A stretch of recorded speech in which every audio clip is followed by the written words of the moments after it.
오늘 주신 말씀 사무엘상 제9장 22절에서 마지막 절 27절까지 보겠습니다. 오늘 주신 본문을 가지고 세움을 받는 사울이라는 제목으로 오늘 금요일 아침을 열겠습니다. 함께 같이 한번 해보시죠. 세움을 받는 사울. 하나님께서 오늘 사울을 세워주고 있는 모습을 보면서 하나님께서는 그들이 원하는 왕, 외적으로 하나님이 아닌 준비되어 있는 사람들이 흠모할 수 있는 그 사울, 영적으로는 준비되지 못했지만 하나님께서 사울을 세워주고 있는 모습을 보면서 저는 세움을 받는 사울에 대해서 오늘 말씀을 대언합니다. 자, 오늘 이 본문 말씀은 두 가지 장소에서 일어나고 있고 두 장소에서 있었던 일을 기록하고 있는데, 첫 번째는 산당이라고 하는 곳에서 일어난 일이고, 그 다음은 바로 성읍에서 있었던 일을 지금 오늘 기록하고 있습니다. 자, 오늘 먼저 본문 22절에서 24절을 보시게 되면은 사무엘은 하나님의 말씀을 듣고 이제 하나님께서 세우시려고 하는 사람이 기스의 아들 사울이라는 것을 이제 알게 되죠.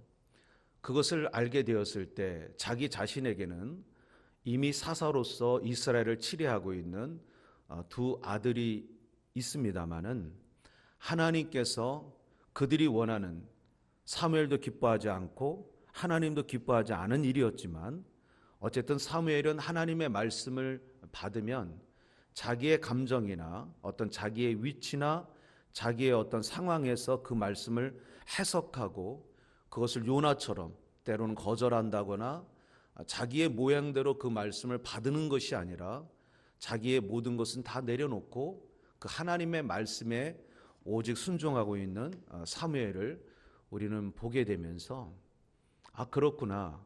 우리가 하나님을 섬긴다는 것, 또한 우리가 하나님의 일을 한다는 것, 그것은 어떤 내 상황이나 어떤 환경이나 조건이 맞아야 하는 것이 아니라 나의 모든 것은 없고 하나님께서 나에게 원하시는 그것을 따라서 그저 내가 할 수 있는 것은 순종밖에 없구나라고 하는 것을 보게 됩니다. 사울은 하나님의 말씀을 들으며 인간적 섭섭함도 없지 않아 있었겠지만 그는 그것을 다 뒤로하고 사울을 만나서 미리 준비한 이 산당이라는 곳으로 지금 사울을 데리고 올라가죠. 자, 그런데 이 산당이라고 하는 곳에는 하나님께 제사를 드리고 나서 그것으로 끝나는 것이 아니라 항상 끝나고 나면 연회나 그런 만찬이 꼭 배설이 되었습니다. 그런데 오늘 본문에 보게 되면 이스라엘에서 존경받는 지도자, 리더십, 장로님 30명을 사무엘이 초대를 했습니다. 이 30명을 초대했고, 특별히 다른 때보다도 사무엘이 오실 수 있는 분들은 좀 오셨으면 좋겠습니다. 이렇게 하면서 초대를 받아 리더십 30명이 그 자리에 이렇게 배설이 되어 있었고, 이미 요리사를 통해서 최상급 요리가 준비가 되어 있는 상태였는데, 오늘 말씀을 우리가 읽으면서 본 것은 어쨌든 이 모든 연회, 이 만찬은 딱 한 사람을 위해서 지금 준비되어 있었는데 바로 그것이 사울을 위한 것이었다. 그렇다면 사무엘은 이 연회를 통해서 지금 이스라엘의 리더십, 지도자들에게 선보이는 사람이 있는 거죠. 바로 사울이라고 하는 사람을 리더십들이 보고 있는 자리에서 사무엘이 그 사울을 보여주고 가장 상석에 앉히면서 이 사람이 앞으로 어떤 사람이 될 것이고 어떤 사람이라고 하는 것을 오늘 보여주고 높여주고 있다는 것입니다. 자, 우리가 한번 생각을 해볼 때 사무엘은 이스라엘 당시의 사사이자 모든 사람들이 존경하고 또한 사무엘이다 그러면은 사실은 어떤 사람도 잘 모를 사람이 없을 정도로 그러한 리더십 속에 이스라엘 전체를 이끌어가는 지금 리더입니다. 오늘날로 이야기를 하자면 한국에는 대통령, 청와대에 있는, 미국으로 얘기하면 백악관에 있는 대통령인데, 이러한 사람들이 식사를 한다고 했을 때 누구하고 식사를 할까 한다면 그냥 뭐 지나가는 사람들이랑 식사를 하고 그렇게 하지는 않아요. 그리고 어떤 행사가 끝났다 그러면 대통령이 있는 그 자리 앞에 그 테이블에는 그래도 산부 요인이나 그래도 핵심 참모들이나 그날의 가장 중요한 게스트가 이 대통령과 함께 식사를 하게 됩니다. 그냥 아무하고나 앉아서 식사를 하지는 않는다는 거죠. 사무엘도 마찬가지고 리더십 지도자들도 다 마찬가지입니다. 아무하고 식사하지 않습니다. 자, 그러면 이때 이 연회에 초대받았던, 제사만 초대받은 것이 아니라 이 식사할 것이라고 하는 것을 이미 다 연락을 받았던 이 리더십들은 이 자리가 누구를 위한 자리인가, 누구를 위한 것인지를 알지를 못하고 지금 이 자리에 초대를 받았다는 거예요. 그럼 사울 역시도 지금 이 자리가 자기 자신을 위한 자리인지 사실은 몰랐습니다. 어떠한 영문도 모르는 상황에서 지금 이 자리에 오게 되었는데, 가만히 보니까 사울의 자리가 그 날에 사무엘이 앉아야 될 가장 상석에 사울을 앉히는 거예요. 깜짝 놀랐죠. 이스라엘 리더십 장로님 30명 분명히 어느 정도 나이가 좀 들었을 겁니다. 그래도 사회적으로 덕망도 있고 그래도 존경받는 사람들인데 웬 젊은이 하나가 가장 상석에 앉아 있습니다. 그렇게 앉고 준비된 가장 귀한 요리를 또한 그 사람에게 요리사가 그 앞에다가 갖다 놓습니다. 이런 상황을 보면서 굉장히 저 사람이 누군가 뭐 나름대로 생각했겠죠. 혹시 우리가 원했던 왕인가? 뭐 이런 생각도 했었을 것입니다. 어쨌든 이 날에 가장 얼떨떨했던 사람이 누구였느냐면 사울 자신이었다는 거죠. 자, 이러한 상황에서 오늘 본문의 24절에 보면 사무엘이 이렇게 말합니다. 24절을 보시게 되면 끝부분에 사무엘이 가로되 보라 이는 두었던 것이니 내 앞에 놓고 먹으라. 내가 백성을 청할 때부터 너를 위하여 이것을 두어서 이때를 기다리게 하였느니라. 자, 어떤 얘기를 하고 있는 거냐면 이 모든 연회나 이 모든 음식은 누구를 위하여?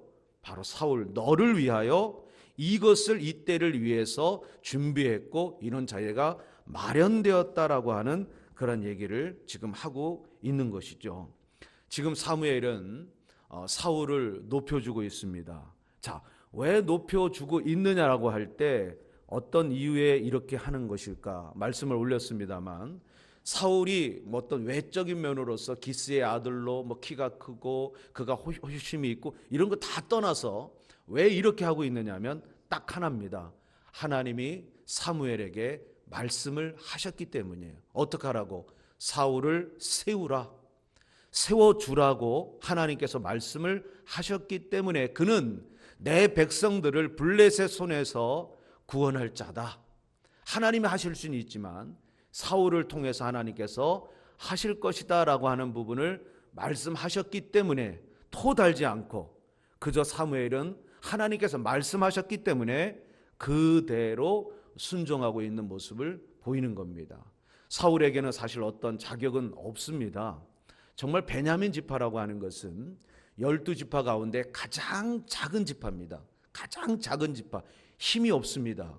유다 지파나 에브라임 지파에 소속되어 있는 사울이었다면 사울이 왕으로 등극을 한다 그러면 그 지파 사람들이 어떻게 합니까? 사울을 등에 업고 혼란에 빠질 수 있습니다.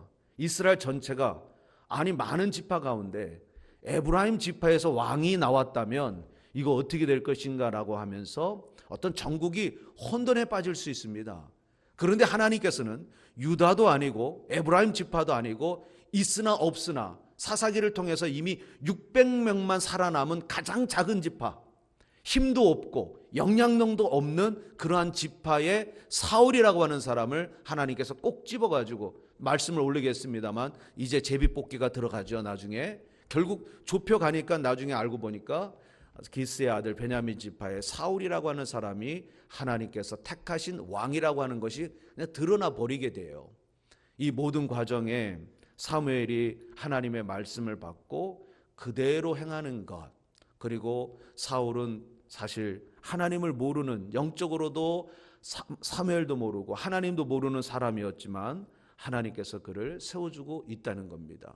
자, 이 말씀을 통해서 우리가 한 가지 생각해야 될 것은 떠오르는 예화가 하나 있는데, 누가복음 15장에 보게 되면 이제 탕자가 집으로 돌아옵니다. 집으로 돌아오는 과정에서 탕자가 자기가 혼자 독백하는 것은, 내가 아버지 집에 내가 이제는 아들이 아니라 종이라도 줬사오니 아버지 집으로 돌아가야 되겠다고 하면서 이제 탕자가 집으로 돌아오게 되죠. 집으로 돌아오는 과정 속에서 이제 거의 다 집으로 오는데 아직은 거리가 좀 멀리 있어요. 남아 있어요. 그런데 저기 보니까 이미 아버지가 아들 돌아오기를 기다리고 있는데 아들이 아버지를 먼저 본 게 아니라 아버지가 아들을 먼저 보고 달려와요. 그렇다면 이 상황은 이런 겁니다. 아버지는 오늘만 나와 있었던 것이 아니라 아버지는 매일 아들 돌아오기를 기다리고 있었다는 거예요. 그럼 아버지는 그 아들이 자기 유산을 가지고 나가서 성공하고 언제 올지 모르겠다, 이것이 아니라 분명 그 아들은 쫄딱 망해가지고 거지가 돼서 빈손으로 돌아올 것을 이미 아버지는 알고 있었다는 거예요. 그런데 그것이 오늘일지 내일일지 사실은 몰라요. 그러나 돌아온다라고 하는 것은 확실히 알고 있어요. 그랬더니 아버지가 돌아오는 아들을 먼저 바라보고 달려갑니다. 그런데 거기 가가지고 내 이놈, 네가 이렇게 될 줄 몰랐느냐? 그렇게 하지 아니하고 그 아들을 어떻게 합니까? 영접하고 입 맞춰주고 그에게 신발을 신겨주고 손에 은가락지를 끼워주고 온 동네 사람을 불러가지고 만찬을 열어줍니다. 자, 아들의 입장에서 생각합니다. 내가 이걸 받을 만한 자격이 있는가? 라고 할 때 얼떨떨합니다. 물론 그 소식을 나중에 집으로 돌아오던 큰아들이 보고 섭섭이가 들어가가지고 또 하나의 어떤 사건이 벌어집니다만, 어쨌든 둘째 아들 입장에서는 내가 이것을 받을 만한 자격이 있느냐? 난 자격이 없다. 그런데 아버지가 송아지까지 잡아가지고 온 동네 사람들 불러서 죽었던 우리 아들이 돌아왔다 하면서 그리 기뻐하는 겁니다. 아버지를 사실은 모욕한 거죠. 돌아가시도 않았는데 나에게 유산을 달라. 있을 수 없는 얘기인데 좋습니다. 그런데 그 아들이 돌아옵니다. 그런데 그 아들을 영접합니다. 그 아들을 세워주고 있는 아버지를 보게 됩니다. 그러면 탕자가 자격이 있느냐라고 할 때 자격은 없습니다. 그런데 아버지는 왜 이렇게 하는 건가? 비록 탕자이지만 타락한 아들이고 정말 세상에서 볼 때는 아들이라고 말할 수 없을 정도로 그런 아들이었지만, 중요한 것은 그래도 그는 내 자식이요 아들이기 때문에 아버지는 그렇게 그 아들을 세워주는 거예요.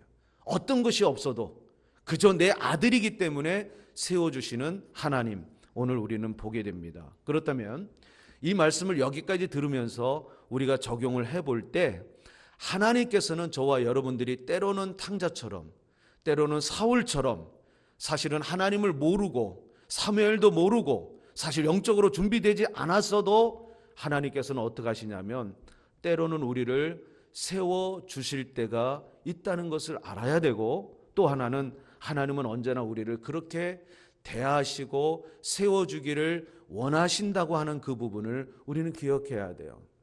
나에게 어떤 자격이 있어서 나를 세워주시는 것이 아니라 내가 하나님의 자녀이기 때문에 하나님께 세움을 받는 거예요. 이 부분을 우리가 늘 생각하는 것은 이런 거죠. 아, 그렇구나. 내가 하나님에게 누구인가?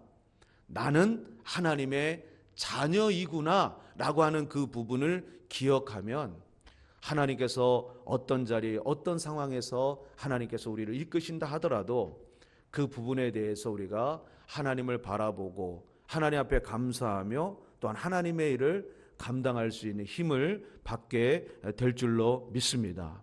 하나님은 우리를 오늘 사울처럼 대하시고 집 나갔던 탕자처럼 하나님은 자격 없는 우리를 늘 그렇게 대하시는 좋으신 아버지라는 것을 오늘 말씀을 통해 볼 수 있어야 됩니다. 자, 마지막으로 오늘 본문 25절에서 마지막 절을 보게 되면 이제 사무엘과 사울이 이제 산당에서 내려갔습니다. 산당에서 내려가 성읍에 들어갔는데 사무엘이 한 집에 들어가서 그 집의 지붕에서 사울과 은밀한 회담을 갖습니다. 이런저런 이야기를 하게 되는데요.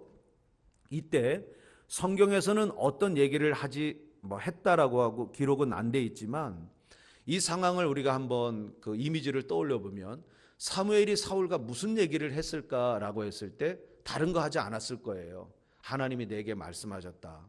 하나님은 너를 이제 왕으로, 이 나라의 왕으로 세우실 것이다. 물론 내가 누구간데 내가 이 미약한 뭐 이렇게 저렇게 했지만 하나님께서 너를 택하시고 너를 이제 이스라엘 리더로 왕으로서 너를 세우신다고 하셨으니 왕으로서의 사명, 왕으로서 주의해야 할 일들이 있다. 그러면서 아마 사무엘이 사울에게 그런 주의점에 대한 이야기를 했을 겁니다. 그 이야기가 끝난 후 이제 하룻밤 그 집에서 자고 아침 일찍 동이 텄을 때, 이때가 중요합니다. 일어났는데 사무엘이 다시 사울을 아침에 그 집의 지붕으로 다시 올라오라고 또 부르는 거예요.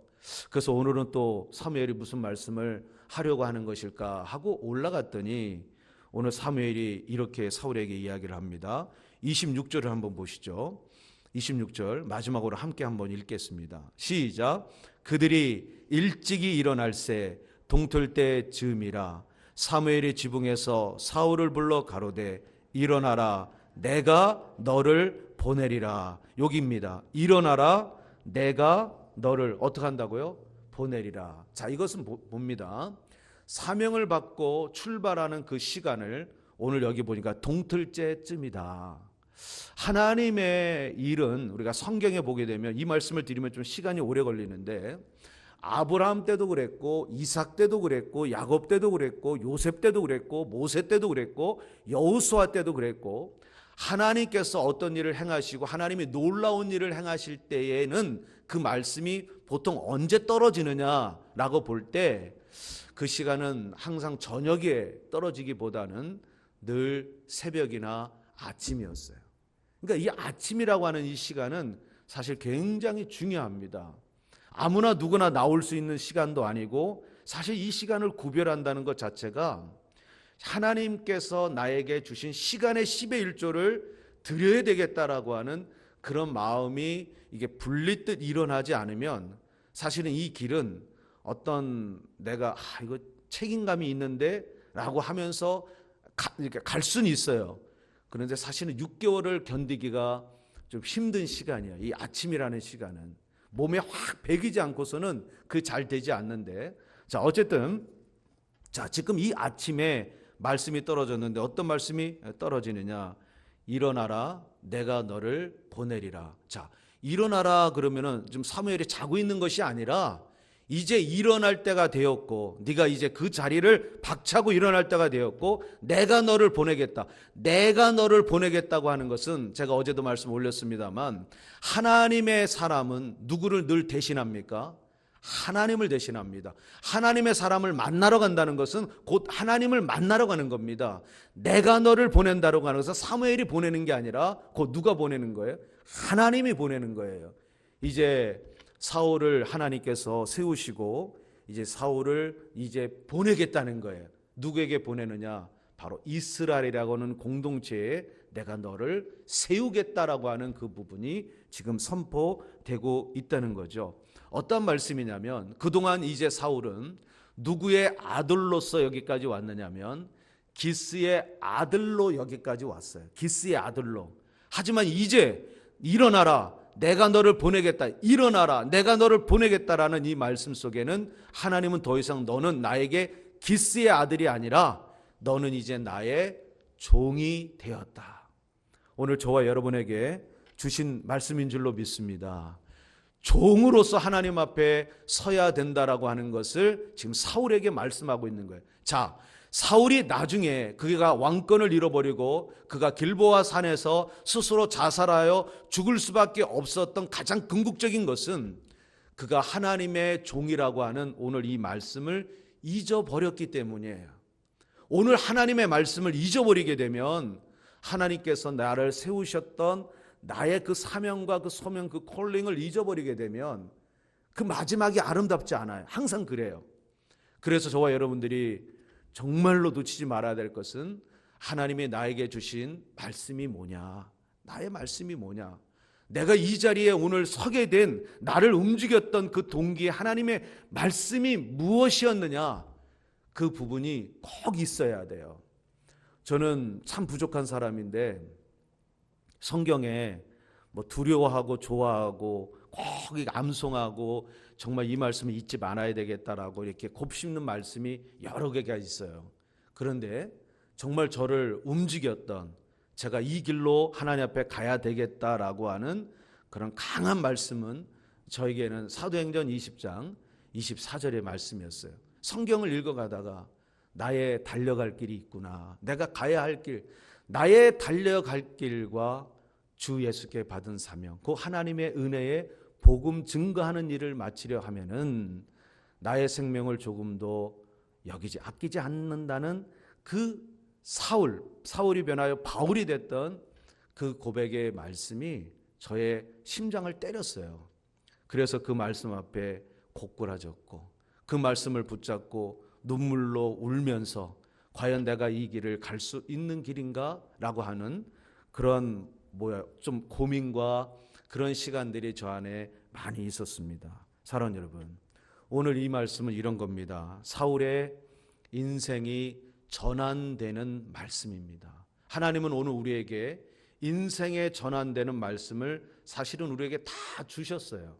그 전환의 말씀을 계속 끝까지 붙잡고 있으면 어느 자리 어느 곳에 있든지 하나님 앞에 세움을 받습니다.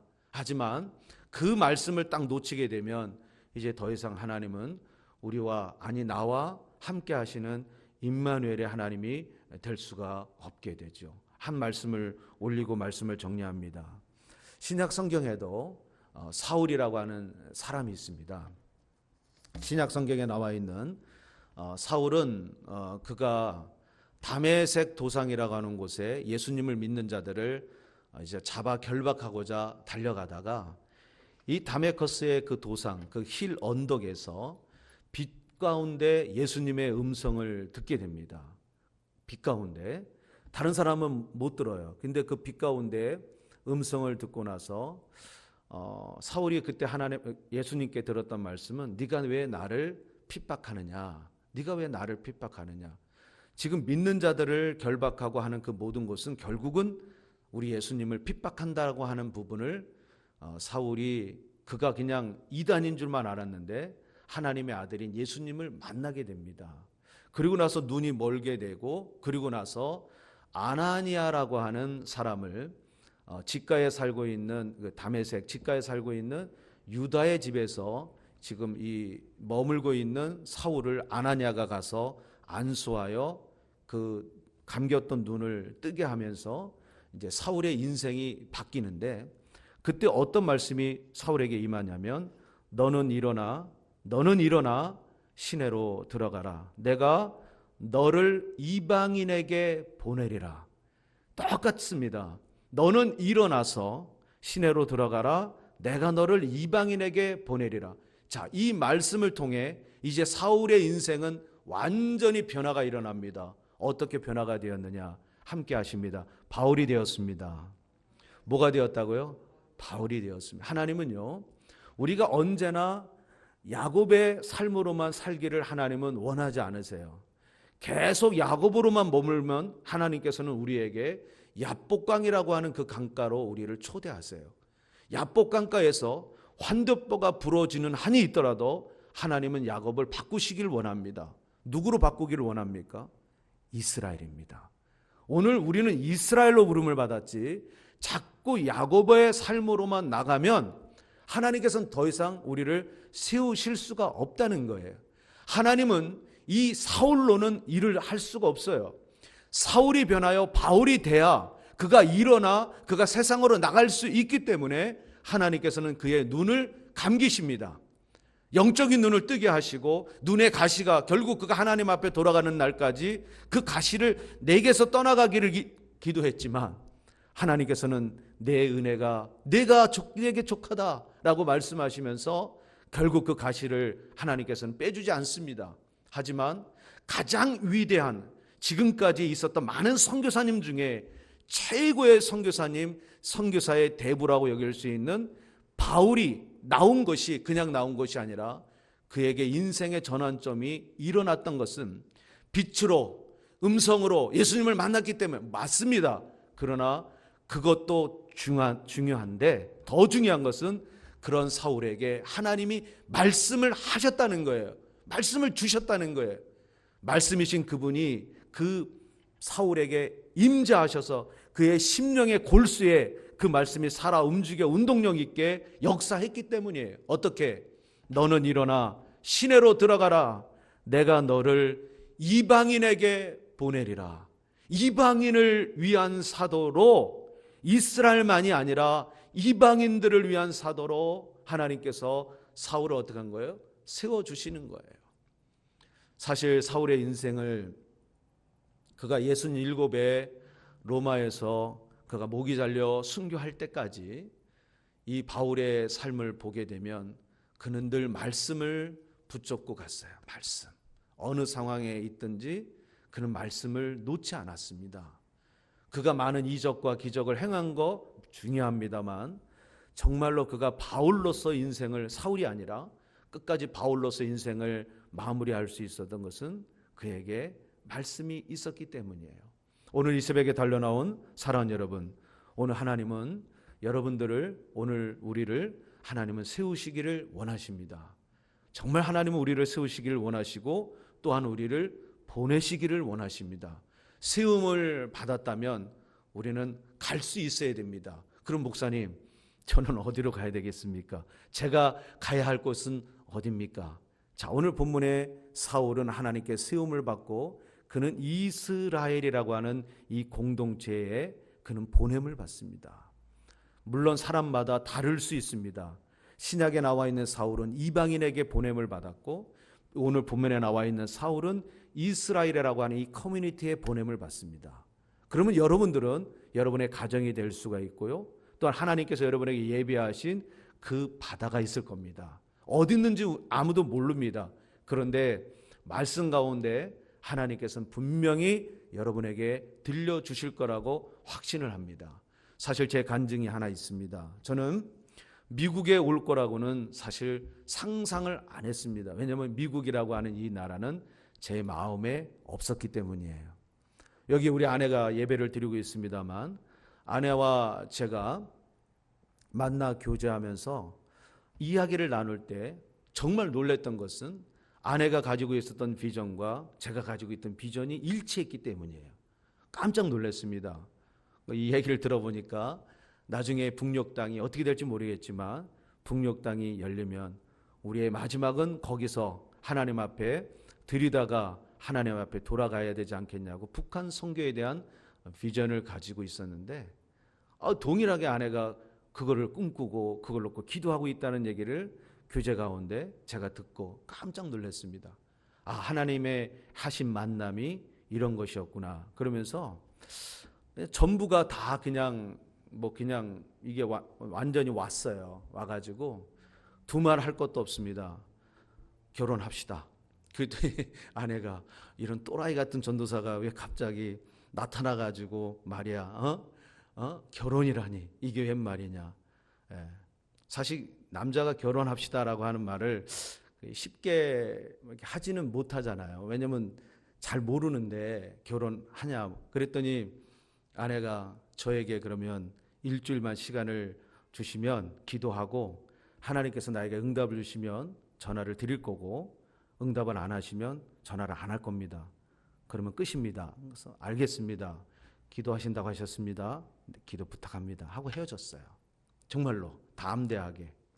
근데 그 일은 이제 그 다음부터는 하나님이 하셨어요. 저는 기다리기만 했으면 됐습니다. 사실 조금 조바심은 있었습니다. 그런데 아니나 다를까 토요일 시간이 이제 한 1시간, 한 2시간 정도 남았는데 연락이 없어서 이제 땡인가 보다 생각을 했는데 전화가 와서 그날로 제가 바로 홍제동으로 달려가 가지고 하나님이 허락하신 그 만남에 이제 최선을 다해서 이제 달려가다가 결혼에 골인을 하게 되었는데, 북한에 가기 위해서 해야 할 일이 무엇인가를 볼 때 그 중간에 단계가 있었습니다. 그것이 중국이었습니다. 저는 중국을 한 번도 간 적은 없습니다.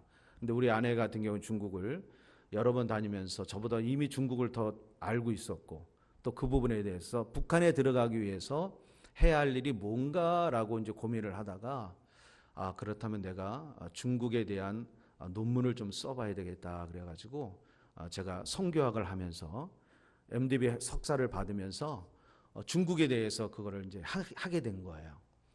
물론 모든 자료나 이런 부분은 제가 준비한 것보다는 사실 90%는 사모가 다 준비를 다 했습니다. 근데 나중에 논문을 다 쓰고 나서 보니까 기대하지는 않았는데, 우리 한국에서는 이 논문을 쓰게 되면 그 논문의 레벨 순위를 정합니다. 그러니까 이 논문이 읽히고 어느 정도 가치가 있는지 그 열람이나 이런 부분에 대해서 이 등급을 좀 매기는 게 있어요.